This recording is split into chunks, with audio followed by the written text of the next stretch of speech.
अस्सलाम वालेकुम friends, you are watching educational house. इस वीडियो के अंदर मुताले पाकिस्तान बाब अव्वल पाकिस्तान की नज़रियाती असास, इसका पहला टॉपिक कवर करेंगे हम।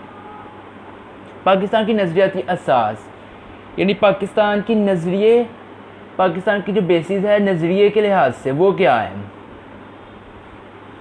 सबसे पहले हम अपने टॉपिक रीडिंग की तरफ आते हैं। नज़रिए की तारीफ़, माखज़ और अहमियत पहला टॉपिक है हमारा। बड़े सगीर में पाकिस्तान के नाम से एक आज़ाद रियासत का क़याम 20वीं सदी का अहम तरीन वाक़या है। इस वाक़े के पीछे एक मज़बूत नज़रिया कार फरमा था। नज़रिए के लिए अंग्रेज़ी में आइडियोलॉजी का लफ्ज़ इस्तेमाल होता है। नज़रिया, आइडियोलॉजी लफ्ज़ नज़रिया अपनी तारीफ़ और मायने के लिहाज से इब्तदाई हिस्से से समाजी दानिशवरों के दरमियान इख्तिलाफ़ राय का बायस रहा है। मुख्तलिफ़ अदवार के मुकातिब फ़िक्र और मुहक्किकीन ने अपने अपने अंदाज़ में इसे बयान किया है। मुहक्किकीन से मुराद तहकीक करने वाले और मुकातिब फ़िक्र से मुराद उस दौर के जो गौर फ़िक्र करने वाले लोग थे। अब इसका मायने देखते हैं। मायने के लिहाज से नज़रिए से क्या मुराद है। कोई भी सोच या कोई भी मकसद है, अगर उसको हम नज़रिया कह सकते हैं। मायने के लिहाज से, मायने के लिहाज से नज़रिए से मुराद सोच या मकसद है। अब आगे इस्तिलाही मायनों में इसकी तारीफ़ पढ़ते हैं हम कि किसी भी शय को वजूद में लाने के लिए जहन में जो सोच, फ़िक्र और नक्शा उभरता और कायम होता है, नज़रिया कहलाता है। आप देखें, किसी भी चीज़ को अगर हम बनाएं, आप जस्ट ड्राइंग की मिसाल ले रहे हैं तो उसके लिए पहले हम जहन में एक स्ट्रक्चर तैयार करते हैं कि हम क्या बनाने जा रहे हैं और हम किस तरह का बना रहे हैं। वो नज़रिया होता है। एक किसी भी मकसद के हसूल के लिए बनाया गया फ़िक्री खाका नज़रिया कहलाता है। कोई मकसद हमने हासिल करना हो, जैसे आप कर लेंगे मैं पेपर्स में अच्छे मार्क्स से पास होऊंगा, उसके लिए हम ज़हन में क्या क्या प्लानिंग करते हैं, और जो प्लानिंग हम करते हैं वो भी हमारा नज़रिया ही होता है। किसी खास मकसद के लिए किसी कौम की इज्तिमाई सोच का एक बार पर मुत्फिक हो जाना भी नज़रिया कहलाता है। ऐसा कोई पॉइंट हो जो सारी कौम के मुफाद में और वो सारी कौम सारी कौम की जो सोच है उस पर मुत्फिक हो जाए, उस नुक्ते पे, वो भी नज़रिया है। ऐसी बात जो लोगों को मुत्तहिद करके इसके हसूल की कोशिश पर नमादा कर दे, नज़रिया कहलाती है। नेक्स्ट नज़रिए से मुराद है, ये क्वेश्चन भी एक आपका एक्सरसाइज में। नज़रिए से मुराद ऐसा ज़ाब्ता या प्रोग्राम है जिसकी बुनियाद फ़लसफ़ा तफ़क्कुर पर रखी गई हो और इंसानी ज़िंदगी के मुख्तलिफ़ पहलुओं मसलन सियासी, मुआशरती, तहज़ीबी मसाइल के हल के लिए कोई लाइहा अमल बनाया गया हो। नेक्स्ट नज़रिए के माहिर हैं, इसकी सोर्सेज क्या है नज़रिए की। इसके 5 सोर्सेज आपकी बुक में गिवन है। सबसे पहले मुश्तरका मज़हब। मज़हब महज इबादत का मजमूआ नहीं होता, बल्कि किसी कौम की पूरी मुआशरती ज़िंदगी को मुतासिर करता है। मुआशरती ज़िंदगी, सोशल लाइफ है जो 19वीं सदी में बड़े सगीर पाको हिंद में कई हिंदू तहरीकों मसलन आर्या समाज और बरहमू समाज वगैरह ने जन्म लिया, जिनका मकसद हिंदुज़म की अशात और मुसलमानों को नीचे दिखाना था। आर्या समाज के बानी पंडित दयानंद सरस्वती ने तो हद ही कर दी। उसने शुद्धि के नाम से एक प्रोग्राम शुरू किया जिसका मकसद गैर हिंदुओं को ज़बरदस्ती हिंदू यानी शुद्धि, हिंदू जहन के मुताबिक पाक साफ बनाना था। बरहमू समाज का बानी राजा राम मोहन राय भी मुस्लिम दुश्मनी में मुसलमानों के खिलाफ तकारीर करता। कांग्रेसी दौरे हुकूमत 1937 से 1939 ने इस ख्याल को मज़ीद पुख्ता कर दिया कि मुत्तहिदा हिंदुस्तान में मुसलमानों के लिए अपनी मजहबी शनाख्त और पहचान को बरकरार रखना मुश्किल होता जा रहा है। 18 के बाद ना 1857 के बाद, जंग आज़ादी के बाद, जो सब कॉन्टिनेंट था ना इंडिया के अंदर, ये हिंदुओं की जो तहरीकें थी, जैसे आर्य समाज और ब्रह्मो समाज का जिक्र किया गया यहाँ पे,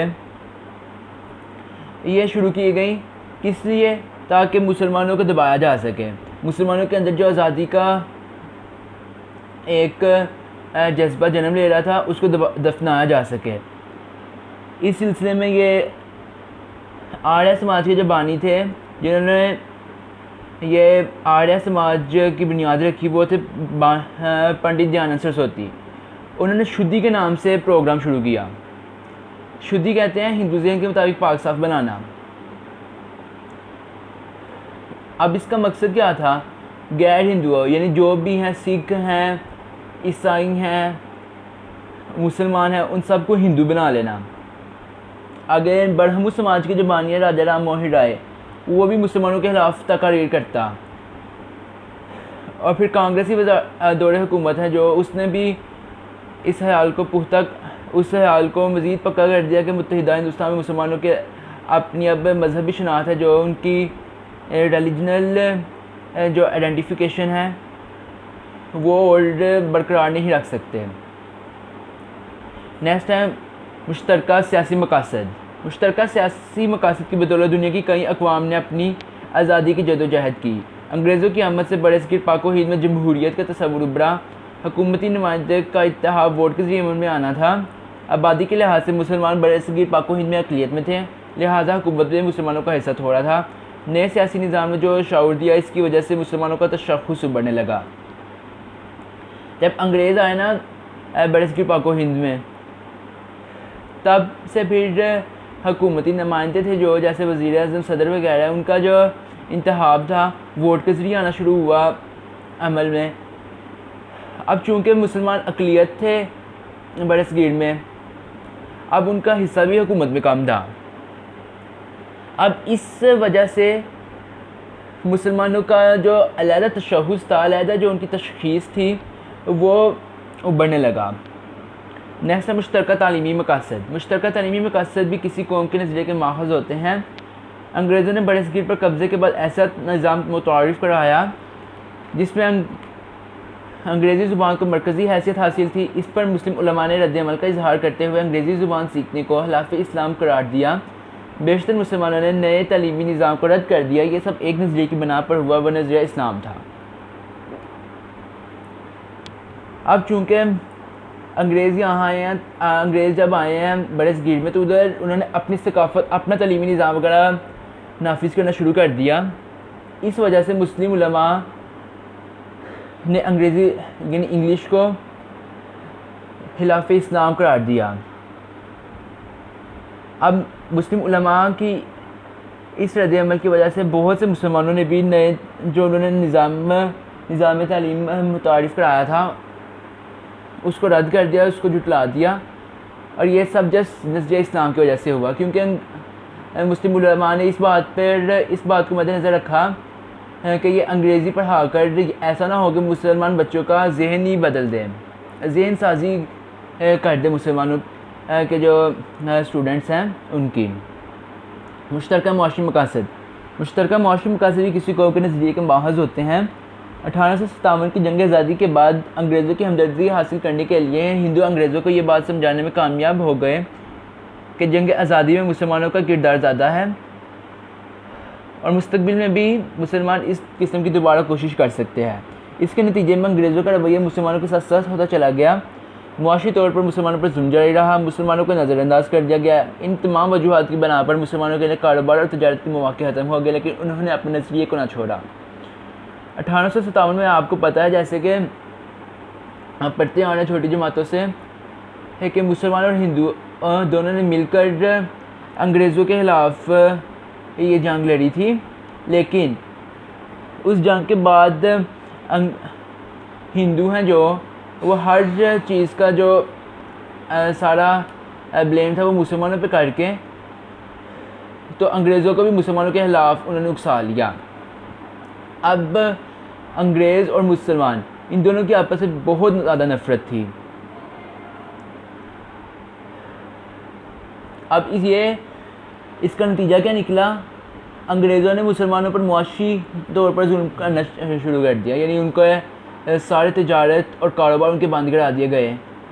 नेक्स्ट है मुश्तरका सकाफ़ती मकासद, कल्चर के मकासद हैं जो। मुश्तरका सकाफ़ती मकासद की बुनियाद पर भी किसी कौम का नज़रिया जन्म लेता है। अंग्रेज़ों के हिंदुस्तान पर कब्ज़े के वक्त उर्दू को सरकारी ज़ुबान की हैसियत हासिल थी। बरतानवी हुकूमत में जब हिंदुओं का हुकूमती सतह पर अमल दर्ज बढ़ा, तो उन्होंने उर्दू की जगह हिंदी को सरकारी ज़ुबान का दर्जा दिलवाने की कोशिश की। उर्दू क्योंकि अरबी रस्मुल ख़त में लिखी जाती थी, लिहाजा उसे इस्लाम और मुसलमानों के करीब तस्वुर किया जाता था, जबकि हिंदी देवनागरी रस्मुल ख़त में लिखी जाती थी। लिहाजा हिंदुओं ने उर्दू की जगह हिंदी को सरकारी ज़ुबान का दर्जा देने का मुतालबा कर दिया। मुसलमानों को हिंदी पढ़ने लिखने पर अबूर हासिल नहीं था। हिंदुओं के इस अमल ने मुसलमानों को इस सोचने पर मजबूर कर दिया कि वो मुत्तहिदा हिंदुस्तान में अपने तशख़्ख़ुस को मज़ीद बरकरार नहीं रख सकेंगे। जब अंग्रेज़ हिंदुस्तान आए ना, तो उस वक्त उर्दू गवर्नमेंट लेवल पर यूज़ होती थी, लेकिन जैसे ही अंग्रेज़ हुकूमत में जब हिंदुओं को आला ओहदे दिए गए, हुकूमती सतह पर उनका अमलदार बढ़ा, तो उन्होंने उर्दू की जगह हिंदी को सरकारी ज़ुबान गवर्नमेंट लेवल पे लाने की कोशिश की। अब चूँकि आप देख लें, जैसे का अरबी, जैसे कि कुरान पाक में हरूफ यूज़ होते हैं, वैसे की ही उर्दू की राइटिंग है। रस्मुल खत कहते हैं राइटिंग का स्टाइल। अब उर्दू का राइटिंग का स्टाइल है जो वो अरबी से मिलता है, तो इसलिए उसे इस्लाम और मुसलमानों के करीब समझा जाता था। जबकि जो हिंदी है वो देवनागरी, रस्मुल खत देवनागरी की स्टाइल में लिखी जाती थी, इसलिए उससे हिंदू थे वहाँ पे अक्सरियत में, तो उन्होंने उर्दू की जगह हिंदी को सरकारी ज़ुबान का दर्जा देने का मुतालबा किया। अब मुसलमानों को हिंदी पढ़ने लिखने पर अबूर हासिल नहीं था, यानी वो इतने ज़्यादा अच्छे से नहीं थे लिख सकते। अब आप देख लें, अब जो अब बंदा कोई लैंग्वेज गवर्नमेंट लेवल पर यूज़ हो रही है, अब वही नहीं पढ़ सकता, तो फिर कैसे वो अपनी आइडेंटिफिकेशन बरकरार रख सकता है। नेक्स्ट, नज़रिए की अहमियत। नज़रिया लोगों की सोच की अक्कासी करता है। अक़वाम इसी वजह से ज़िंदा नज़र आती है। नज़रिया इंसान के एक दूसरे के साथ कौमी हकूक़ और फ़राइज़ की वज़ाहत करता है। नज़रिया कौम को मुत्तहिद रखने में मददगार साबित होता है। नज़रिया मकासद के हसूल के लिए हर किस्म की मुश्किलात का मुकाबला करने की ताकत बख्शता है। नज़रिया मकासद के हसूल के लिए जदोजहद का जज्बा पैदा करता है, मकसद के हसूल को यकीनी बनाता है। नज़रिया इनकलाब को जन्म देता है, चेंज पैदा करता है, इसकी वजह से नई राहें निकलती हैं। कोई भी नज़रिया फ़ौरन वजूद में नहीं आता, बल्कि इसके पीछे कुछ वाक़यात काम कर रहे होते हैं। आमतौर पर नज़रिया मुआशरे के पसमानदा लोगों में महरूमी को ख़त्म करने के लिए वजूद में आता है। इसे यूँ भी कह सकते हैं कि मुश्किल हालात और समाजी दबाव नज़रियों को जन्म देते हैं और मुआशरे में मुश्किलात के शिकार लोग इसकी ताकत बनते हैं। जिस तरह अमेरिका में सियाह रंगत के लोगों ने मसावी हकूक़ के हसूल के लिए जदोजहद शुरू की, तो इनका नज़रिया मसावी हकूक़ के हसूल का था। एक लंबे अरसे तक बुनियादी इंसानी हकूक़ से महरूमी ने इनमें मसावी हकूक़ के हसूल के लिए एक नज़रिए ने जन्म लिया। इसी तरह बड़े सग़ीर पाक व हिंद के मुसलमानों ने जब अपने समाजी और सियासी हकूक़ के हसूल के लिए जदोजहद शुरू की, तो इसकी वजह अंग्रेज़ों और हिंदुओं का ज़ालिमाना रवैया था, जिसने मुसलमानों के अंदर आज़ादी की लहर पैदा की। मुसलमानों के लिए अलहदा वतन के लिए नज़रिया वजूद में आया। लिहाजा हम कह सकते हैं कि हर नज़रिया के पस पर्दा तारीख़, रवायात, रस्म व रवाज, मजाज, नफ्सियात और मज़हब जैसे अनासर शामिल होते हैं। यही अनासर किसी भी नज़रिए की अहमियत को उजागर करते हैं। उम्मीद है आपको आज के टॉपिक की समझ आ गई होगी। वीडियो पसंद आई हो तो वीडियो को लाइक कर दें, चैनल को सब्सक्राइब कर दें। मिलते हैं नेक्स्ट वीडियो में, तब तक के लिए अल्लाह हाफ़िज़।